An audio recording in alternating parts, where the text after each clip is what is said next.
Good morning बच्चों। Chapter 2 अर्थात वास्तविक संख्याओं पर संक्रियाओं के पार्ट 23 वीडियो में सफलता की शुभकामनाओं के साथ एक बार पुनः आपका स्वागत है। आइए अब हम लोग एक्सरसाइज 2.1 के अंतर्गत आने वाले वस्तुनिष्ठ प्रश्न का लेते हैं पहला प्रश्न, जहाँ प्रश्न के अनुसार परिमेय संख्या का दशमलव प्रसार कैसा होता है। दिए गए ऑप्शन ए बी सी और डी में से किसी एक का सही चुनाव करना है। तो चूंकि हम लोग जानते हैं परिमेय संख्या का दशमलव प्रसार शांत या अशांत आवर्ती होता है, तो हम यहाँ ऑप्शन बी में सीधे सही का निशान लगाकर प्रश्नों का सॉल्यूशन करते हैं। इसी तरह दूसरा प्रश्न लेते हुए अपरिमेय संख्या का दशमलव प्रसार कैसा होता है। पहले प्रश्न में परिमेय संख्या का दशमलव प्रसार को चुनना था, जबकि दूसरे प्रश्न में अपरिमेय संख्या का दशमलव प्रसार हमें यहाँ दिए गए ऑप्शन ए बी सी और डी में से चुनना है।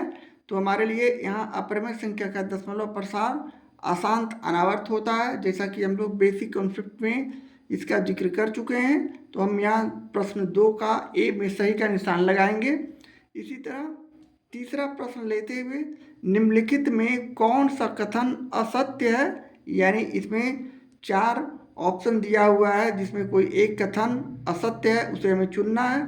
तो यहाँ ए में दिया हुआ है शून्य एक अपरिमेय संख्या है। जी नहीं, बिल्कुल गलत है। शून्य एक परिमेय संख्या है, क्योंकि शून्य को हम p/q के रूप में लिख सकते हैं। यानी सबसे पहला ऑप्शन ए ही हमारा असत्य संख्या असत्य कथन आ चुका है। तो हम इसे सही का निशान लगाकर प्रश्नों का सॉल्यूशन करते हैं। बाकी यहाँ बी सी और डी की जांच की जाएगी, तो ये सभी सत्य कथन है। यानी प्रत्येक पूर्णांक संख्या एक परिमेय संख्या है। जहाँ जितने भी पूर्णांक संख्या हैं सभी को हम p/q के रूप में लिख सकते हैं।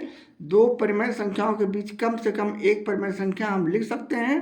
प्रत्येक वास्तविक संख्या या तो परिमेय संख्या या अपरिमेय संख्या होती है, यह भी सत्य कथन है। यानी बी सी और डी सभी हमारे सत्य कथन है।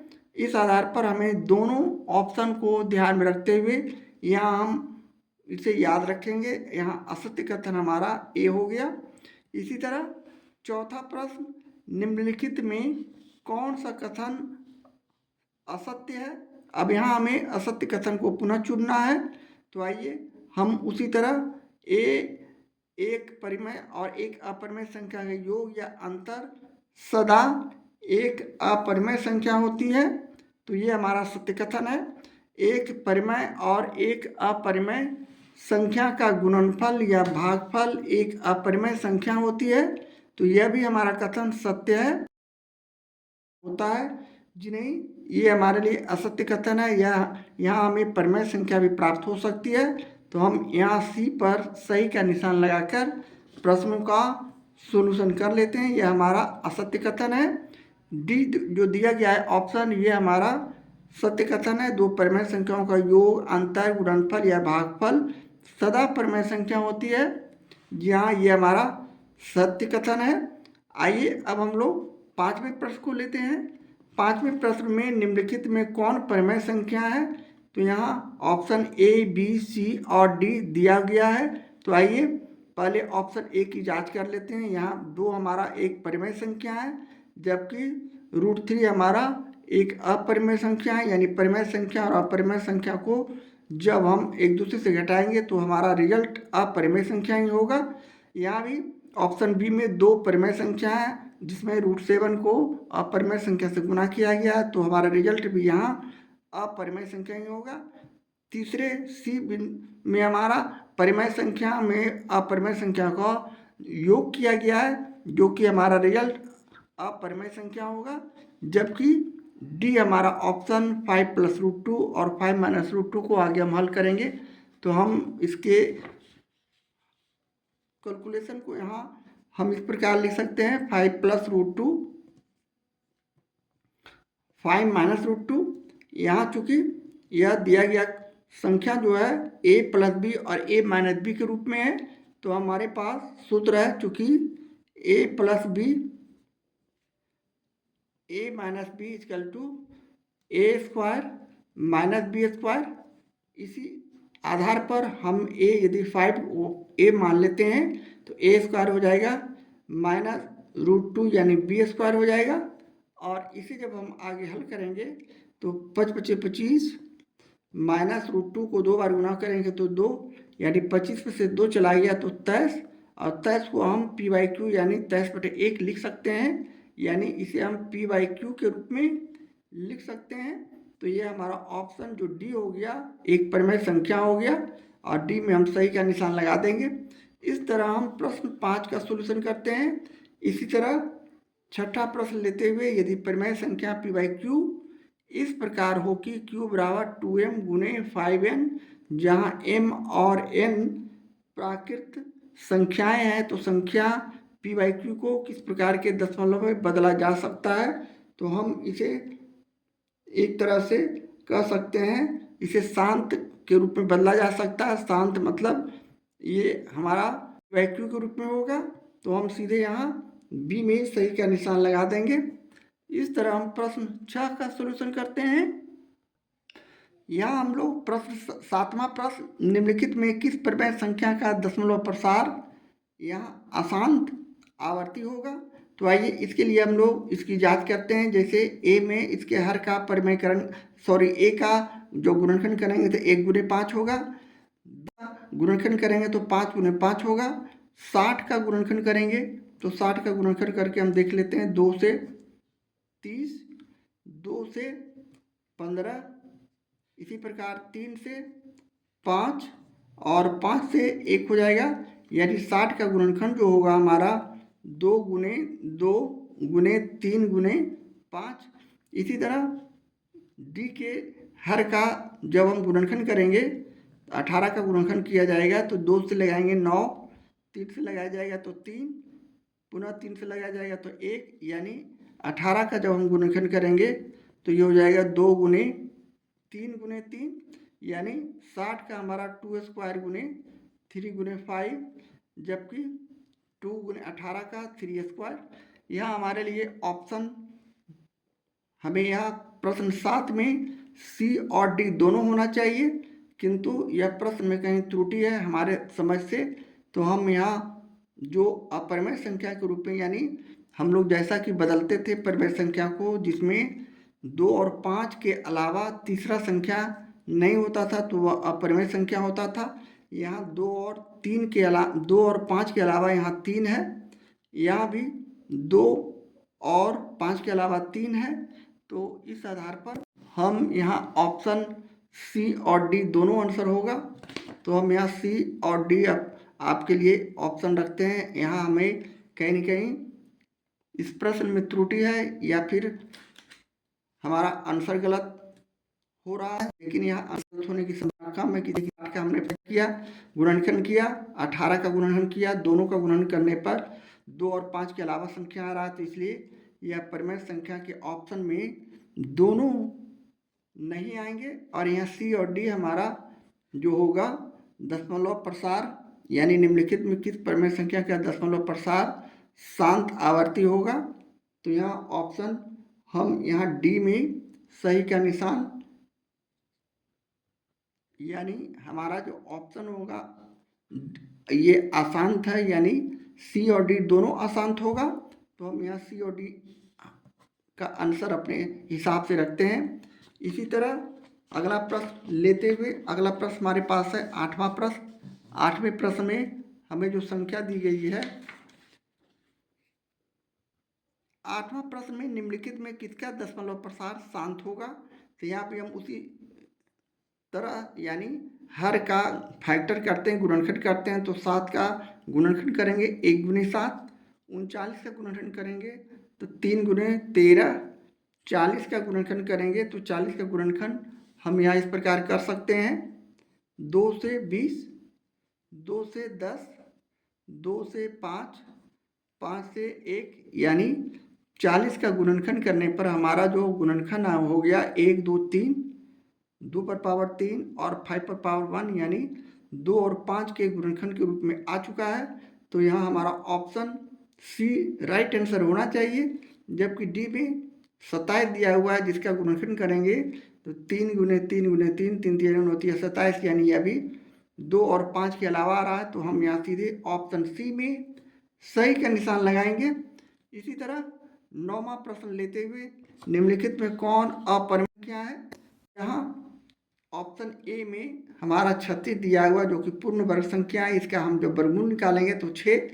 इसी तरह 2√25 बटे रूट 49 दिया गया, इसका भी पूर्ण वर्ग निकाला जा सकता है, यानी 25 का वर्गमूल निकालेंगे तो 5, 49 का पूर्ण वर्ग निकाल सकते हैं 7। इसी तरह बी भी हमारा ऑप्शन अपरिमेय संख्या के रूप में नहीं होगा, ये परिमेय संख्या होगा। इसी तरह डी में ऑप्शन 144 है जिसका पूर्ण वर्ग निकाला जा सकता है और वह होता है 12 बराबर है 44 से। इसी तरह √20, यहाँ √20 का पूर्ण वर्ग नहीं निकाला जा सकता है, इसलिए अपरिमेय संख्या की श्रेणी में हमारा ऑप्शन सी होगा और हम यहाँ ऑप्शन सी में सही का निशान लगाते हैं। इसी तरह 10वां प्रश्न लेते हुए निम्नलिखित में कौन अपरिमेय संख्या है। यहाँ ए ऑप्शन का जो स्क्वायर रूट दिया गया है 1.69, जिसका हम लोग पूर्ण वर्ग निकाल सकते हैं, यानी इसका 1.3 होगा। जबकि यहाँ 0.81 है तो यहाँ भी इसका वर्गमूल निकाला जा सकता है 0.9। यहाँ हमारा ऑप्शन सी जो है वह बिल्कुल अपरिमेय संख्या होगा, क्योंकि इसका हम जब इस तरह एक दूसरे से काटेंगे 1/5, अब 1/5 का पूर्ण वर्ग नहीं निकाला जा सकता है, तो ये हमारा ऑप्शन सी जो होगा वही हमारा आंसर होगा प्रश्न 10 का सी। और सी में सही का निशान लगाते हैं। यहाँ डी ऑप्शन में 144 है जिसका पूर्ण वर्ग निकाला जा सकता है और वह होगा 12। इस तरह हम प्रश्न 10 का सी में सही का निशान लगाते हैं। इसी तरह 11वां प्रश्न लेते हुए 11वें प्रश्न में हमें जो दिया गया है संख्या 2.01001001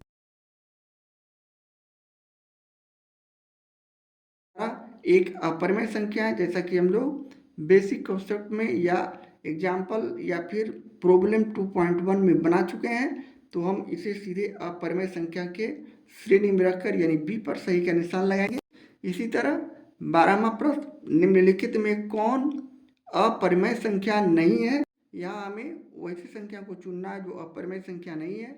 यहाँ 5.22525 बार बार रिपीट हो रहा है, यानी 5.25 पर हम 225 पर रेकरिंग यानी आवर्त का चिन्ह दे सकते हैं। जबकि बी, सी और डी हमारे ऑप्शन में सही नहीं होगा, क्योंकि यहाँ बी में हमारा संख्या बार बार अनावर्त हो रहा है, लेकिन संख्या बार बार एक ही चीज़ नहीं आ रहा है।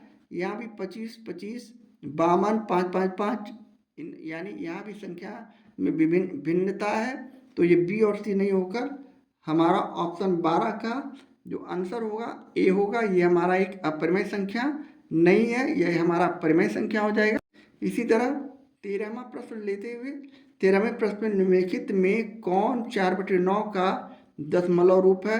तो 4/9 हम सिर्फ 0.4 पर आवर्त को ही लिख सकते हैं, जैसा कि हम लोग बेसिक कॉन्सेप्ट भी पढ़ चुके हैं। तो यहाँ हम सीधे ऑप्शन ए में सही का निशान लाएंगे, जबकि यहाँ 0.04 पर आवर्त नहीं होगा, 0.4 पर आवर्त 2 नहीं होगा, इनमें से कोई नहीं, यानी ऑप्शन ए हमारा राइट आंसर है। इसी तरह 14वां प्रश्न लेते हुए 14वें प्रश्न में 0.55 पर आवर्त दिया गया है। तो हम PYQ के रूप में इसमें से किसे लिख सकते हैं। तो यहाँ 0.55 को हम इस प्रकार भी लिख सकते हैं, यानी 0.55 पर आवर्त दिया हुआ है, जिसे हम लोग 55/99 लिख सकते हैं। अब इसे हम काट देंगे, 11×5 = 55, 11×99 यानी 5/9 हमारा राइट आंसर होगा। तो ऑप्शन हम यहाँ 14 में ऑप्शन 5/9 हमारा कहाँ है, तो बी में है। तो हम यहाँ बी में सही का निशान लगा देते हैं। इस तरह प्रश्न 14 का हम लोग ऑप्शन बी में सही का निशान लगाएंगे। इसी तरह 15वां प्रश्न लेते हुए 15वें प्रश्न में 0.2 पर आवर्त दिया हुआ है। तो हम इसे PYQ के रूप में क्या लिखेंगे, तो 2/9 यानी 0.2 को हम यहाँ लिखते हैं। तो ये हो जाएगा, इस पर आवर्त है तो 2/9, सीधे जिस पर आवर्त रहता है उस पर हम 9 लिखते हैं, तो 2/9 हमारा राइट आंसर होगा। तो हम प्रश्न 15 के ऑप्शन बी में सही का निशान लगाएंगे। इसी तरह 16वां प्रश्न लेते हुए निम्नलिखित में कौन 11/3 का दशमलव रूप है। 11/3 यानी हम 11 में 3 से भाग देकर इसकी जांच कर सकते हैं। तो हम चलें 11 में 3 से हम भाग करते हैं। 3 तिहाई 9, 11 में से 9 गया तो 2 दशमलव देंगे 0, 3 छक 18, पुनः 2 से इस बचेगा, पुनः 3 छक 18, यानी हमारा ऑप्शन 12/6 3.6 होगा। तो हम यहाँ प्रश्न 16 का 3 दशमलव यहाँ ऑप्शन हमारा कौन हो जाएगा 3.6 यहाँ हमारा रेकरिंग होना चाहिए और ये हमारा सी ऑप्शन राइट आंसर है। यानी प्रश्न 16 का सी में हम सही का निशान लगाएंगे। इसी तरह 17वां प्रश्न लेते हुए निम्नलिखित में कौन √2 का दशमलव प्रसार है। √2 का, √3 का, √5 का, इस तरह जो भी अभाज्य संख्या है उसे हम लोग अपरिमेय संख्या उसका हम लोग वैसे भी सभी का मान याद रखने के लिए हमने आपसे बात की थी। तो यहाँ हमारा √2 का मान 1.732 होता है। तो अब सीधे यहाँ ए में सही का निशान लगा देंगे। पाई कैसा संख्या है, तो पाई एक अपरिमेय संख्या है जिसका हम लोग सही मान नहीं निकाल सकते हैं। यानी 22/7 में जब हम इसके भाग करेंगे तो ये लगातार भाग इन्फिनेटिव नंबर तक आते रहता है, इसलिए हमारा एक अपरिमेय संख्या है। तो हम 18 का सी में सही का निशान लगाते हैं। पाई का सन्निकट मान यानी 19वां प्रश्न में दिया गया है पाई का सन्निकट मान क्या होता है। तो सन्निकट मान हमारा 22/7 होता है, जैसा कि आप लोग जानते हैं। तो यहाँ बी में सही का निशान लगा देंगे। इसी तरह 20वां प्रश्न निम्नलिखित में कौन √3 का दशमलव प्रसार है। √3 का मान 1.732 होता है। तो हम यहाँ प्रश्न 20 में 1.732 पर सही निशान लगा देंगे। ये रहा 21वां प्रश्न, यहाँ निम्नलिखित कौन √2 और √3 के बीच परिमेय संख्या है। तो आइए √2 का मान हमें मालूम है जो होता है 1.41। √2 का मान 1.41, जबकि √3 का मान हमारे पास 1.73 होता है। तो यहाँ ऑप्शन 1.41 और 1.73 के बीच 1.5 ही होगा, 1.9 तो होगा नहीं। तो हम इस आधार पर ऑप्शन डी में सही का निशान लगा देंगे। इसी तरह 22वां प्रश्न लेते हैं। 1/4 और 1/3 के ठीक बीच वाली संख्या में ज्ञात करनी है। तो आइए 1/4 22वां प्रश्न 1/4 यानी ए बराबर 1/4, बी बराबर 1/3। तो हमें बीच वाली संख्या ज्ञात करने के लिए जैसा कि सूत्र का इस्तेमाल करते थे ए प्लस बी यानी 1/4 प्लस 1/3, और इसे जब आप आगे हल करते हैं 1/2, यहाँ 4 और 3 का लघुत्तम समापवर्तक निकालेंगे। 4 तिहाई 12, 4 में 12 के भाग किए 3 यानी 3 यहाँ हो जाएगा और 4 यहाँ हो जाएगा, जिसे आगे हम इस प्रकार हल करेंगे तो हो जाएगा 1/2 गुने 7/12। अब यहाँ हम गुना कर देंगे तो 7/12 दूनी 24 और यही हमारा बीच का संख्या होगा। तो प्रश्न 22 में हमारा 7/24 बी में ऑप्शन उपलब्ध है। तो हम ऑप्शन बी में यहाँ सही का निशान लगाते हैं। इसी तरह 23वां प्रश्न लेते हुए 23वें प्रश्न में हमें ज्ञात करना है पाई के संबंध में निम्नलिखित में कौन सा कथन सत्य है। यह एक परिमेय संख्या है जी नहीं, पाई बिल्कुल नहीं परिमेय संख्या है, इसलिए कि 22/7 का हमारा निश्चित हल नहीं होता है। यहाँ हम इसे अपरिमेय संख्या कहते हैं। तो ए हमारा ऑप्शन गलत है। बी में हमारा किसी वृत्त की परिधि बटे उसी वृत्त का व्यास बराबर पाई होता है। जी हाँ, ये सही है। तो हम सही का निशान लगाएंगे। पाई का मान 3.24159365 इन्फिनेटिव नंबर, यह भी हमारा कथन सत्य नहीं है। डी इनमें से कोई नहीं, यह होगा ही नहीं, इसलिए बी में हम सही का निशान लगाएंगे।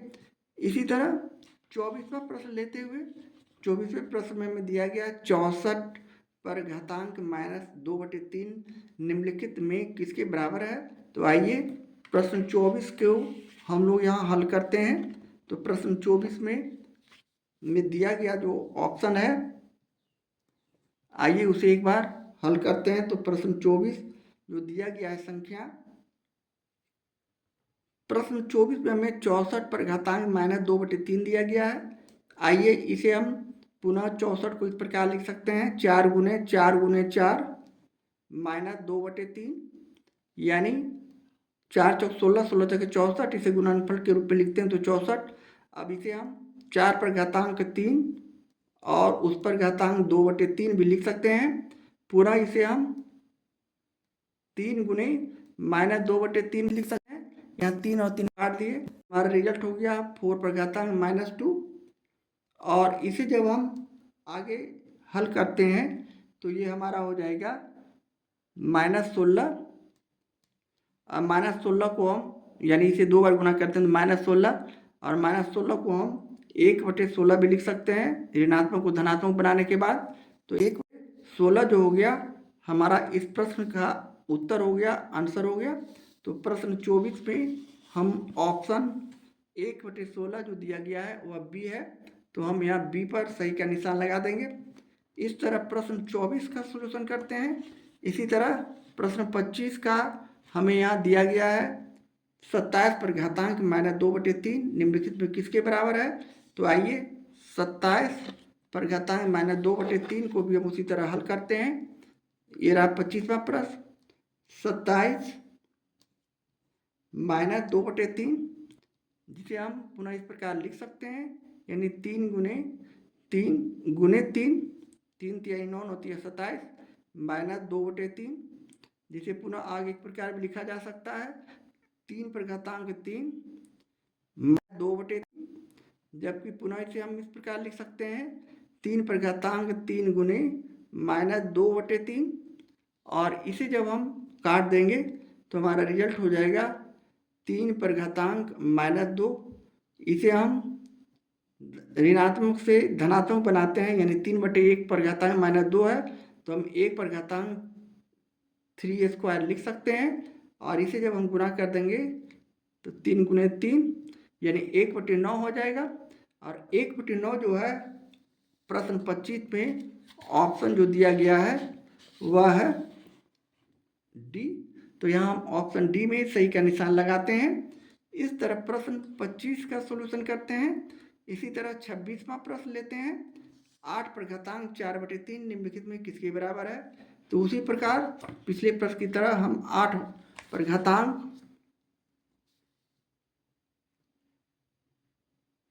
4/3 लिखा। ये हमारा 26वां प्रश्न का व्याख्या है, और इसे हम 8 को 2 गुने 2 गुने 2 4/3 लिख सकते हैं। यहाँ 2 पर घातांक 3 और इस पर 4 पर घातांक 3 लिख सकते हैं। पुनः 3 को बाहर किए तो यहाँ गुणनफल में हो जाएगा 4/3, और यहाँ 3 3 को काट दिए, 2 पर घातांक 4 हो गया। अब 2 को 4 में गुणा कर देते हैं तो हमारा रिजल्ट जो हो जाएगा 2 दूनी 4, 4 दूनी 8, 8 दूनी 16। और प्रश्न 25 में हमारा जो ऑप्शन 16 जो दिया गया है वह है हमारे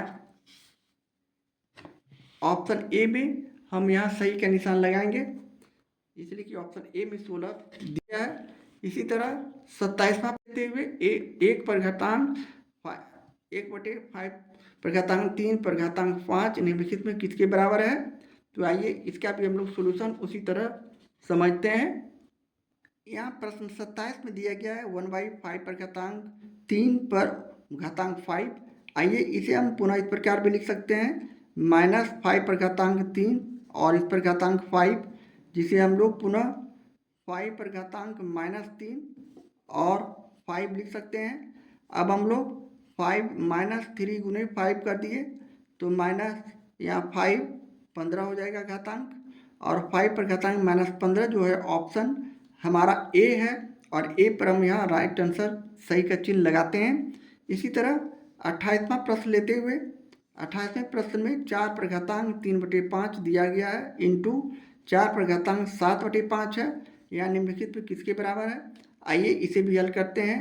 ये हमारा सूत्र ए पर घातांक m इंटू ए पर घातांक n बराबर ए पर घातांक प्लस एन के आधार पर है घातांक के नियम से, तो यहाँ हम 4 पर घातांक 3/5 प्लस 4 पर घातांक 7/5 यहाँ लिख देंगे। यानी प्रश्न 28 में यह गुणनफल के रूप में दिया गया है, तो यहाँ घातांक का गुणनफल जोड़ दिया जाता है। अब यहाँ 4 लिखे, 5 और 5 का यहाँ जो हम लघुत्तम सवर्त यहाँ 4 हो गया, तो ये 4 नहीं लिखा जाएगा। इस तरह 3/5 प्लस 7/5 यानी लघुत्तम समवर्तक 5 हुआ और प्लस 7 हम 4 पर घातांक 7 3 10/5 लिख सकते हैं और इसे काट दिए 2 से, तो हमारा रिजल्ट हो गया 4 पर घातांक 2 और 4 गुने 4 कर दिए तो 16 हो गया। अब यहाँ ऑप्शन बी में हमारा 16 उपलब्ध है, तो हम यहाँ ऑप्शन बी में सही का निशान लगा देंगे। इस प्रकार प्रश्न 28 का सॉल्यूशन करते हैं। इसी तरह 29वां प्रश्न लेते हुए 29वें प्रश्न में हमें जो प्रश्न दिया गया है, आइए इसे भी हम लोग पुनः उसी प्रकार हल करते हैं। 29वां में दिया गया है ए पर घातांक -3/5 निम्नलिखित में किसके बराबर है। तो आइए प्रश्न 29 को हम पुनः इस प्रकार लिखेंगे, यानी ए पर घातांक -3/5, जिसे हम लोग डायरेक्ट इस प्रकार भी लिख सकते हैं। यहाँ a/1 समझ रहे हैं तो ये हो जाएगा 1/a पर घातांक रूट, इस तरह करके हम 5 लिख सकते हैं।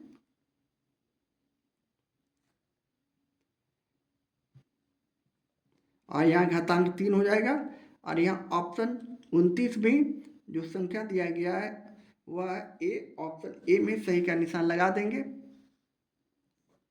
इसी तरह 30वां प्रश्न लेते हुए 30वें प्रश्न में जो संख्या दी गई है 3 पर घातांक 1/4 इंटू 7 पर घातांक 1/4, यहाँ ए बी पर घातांक n के रूप में यहाँ सूत्र दिया गया है, यानी हम इसे इस प्रकार लिख सकते हैं, यानी 7 और 3 को गुना कर देंगे या इसे इस प्रकार लिखते हैं 3 गुने 7 पर घातांक 1/4 बराबर 27 पर घातांक 1/4। और यह हमारा ऑप्शन जो है ए में। प्रकार बच्चों हमारा ये वस्तुनिष्ठ प्रश्न का समूह समाप्त हो चुका है और ये चैप्टर भी समाप्त हो चुका है। तो अब हम पुनः मिलते हैं अगले एपिसोड में अगले प्रॉब्लम के साथ। यदि हमारा वीडियो आपको पसंद हो तो प्लीज़ लाइक, कमेंट और सब्सक्राइब करना ना भूलें, ताकि आपको आने वाले समय में हमारा वीडियो का नोटिफिकेशन आपके बीच पहुंचता रहे। इस प्रकार बच्चों अब हम मिलते हैं अगले एपिसोड में नए चैप्टर और नए प्रॉब्लम के साथ। तो हमें दीजिए इजाज़त। Goodbye, bye bye.